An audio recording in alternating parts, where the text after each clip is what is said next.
Ritz, čaute lidi. Touhle chvíli započala naše vysněná cesta na Havaj. To tak, takže my vás bereme sebou a uvidíte všecko s námi, jo? Jeli jsme ve 12 hodin dopoledne z Otrokovic a směřujeme na Prahu. Je to tak. A děkujeme, nechci. Borec nám tady donesl Fůj už po druhé, říkám nechci nic, mám svoje pivku a to je stačí. Byl s tím futrakem tady, nebo co to má, jak vozí s tím vozíčkem jídlo, že? Dobré, a my teda směřujeme do Prahy a tam se potkáme v hospodě, když tak, no. Takže zdaric. Skol.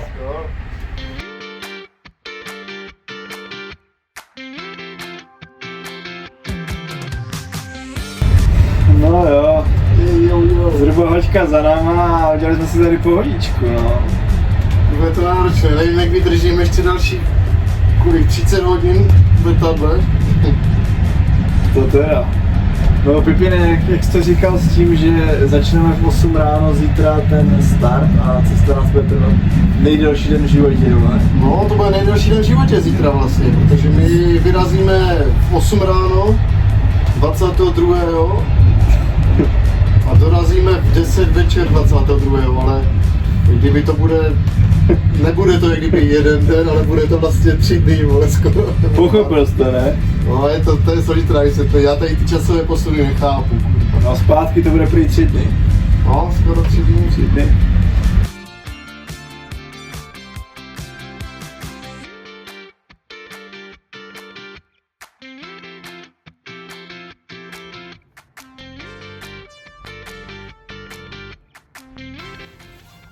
Právě se nacházíme v Praze a tohle je naše první ubytování. Přímo na Lasické Zbrojnici, v Praze v Jihonicích. A já vám to tady ukážu, jak tady vypadá. Tady náš hasič profík to zařídil. Domluvil, rozumíš? No šlapane, to tady funguje všecko. Víš co, stačí dát vědět jenom v literový stanici, hej, my můžeme tady přespat, není problém, ale už tady chrápe. No a...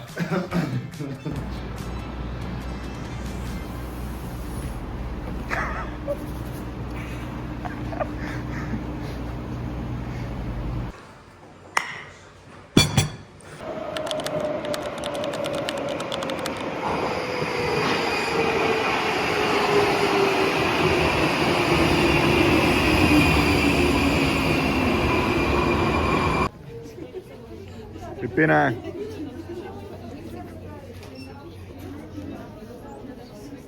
A sem jsme museli narvat batohy, vole.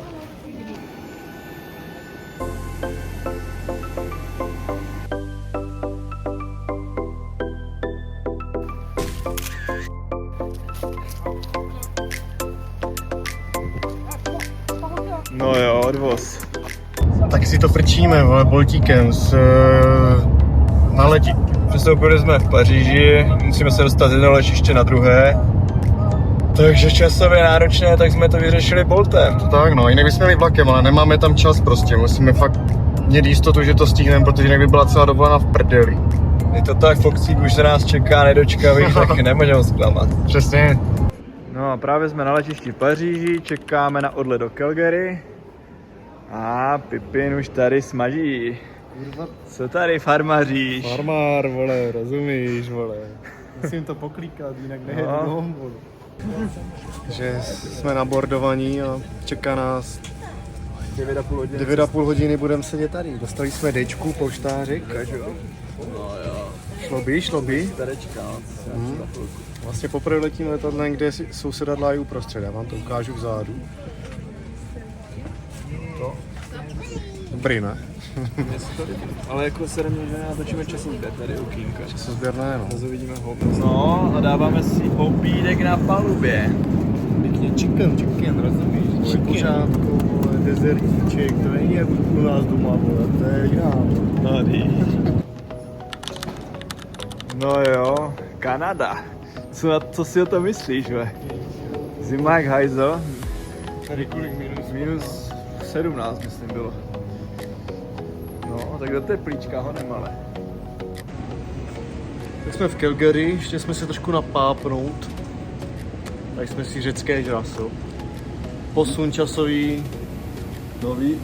Vyletávali jsme odpoledne ve 3:05 a doletěli jsme 3:15, takže 10 minut cesta. 10 minut cesta, no. Ale to je to cestování v časem, rozumíš, kdybych nevěděl. No. A valíme na Honolulu.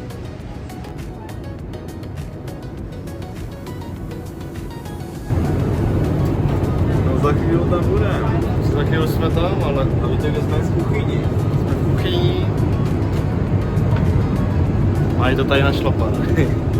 A no, za chvíli jsme tam, tam jsme prochrápali docela 5 hodin, jak jsme si tak zdřímli. Tak no. Kurva, už to je. Zdar, kluci, Čus, vole. zdar, tak jsem tady. Už je tady. Po půl roce s razíky s Foxíkem. Po půl roce, no. Kurva, ty jsi úplně jiný člověk, vole. To víš, no, Kanaďan, kurně Kurva, lektírek. povolil ten bzum, vole. Vyvoňaný, vole, my smrdíme to 30 Dáš? Smrdíme jak hovada. Jo, vodím, no. Tak No. no. Jaká byla cesta? Pohoda, Všechno v vole. cajku? Dřina.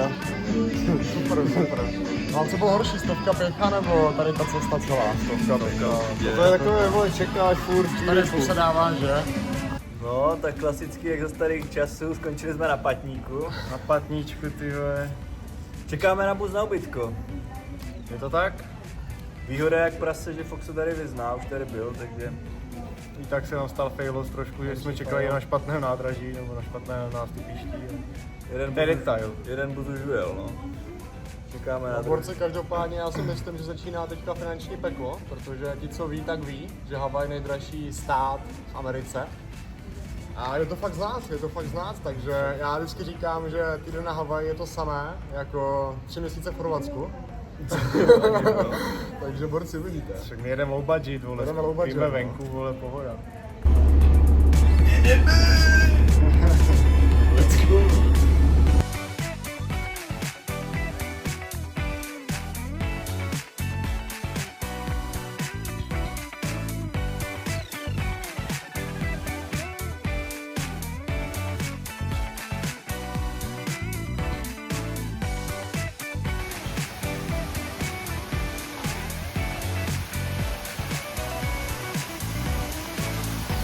Tak, jsme na závěru tohohle videa.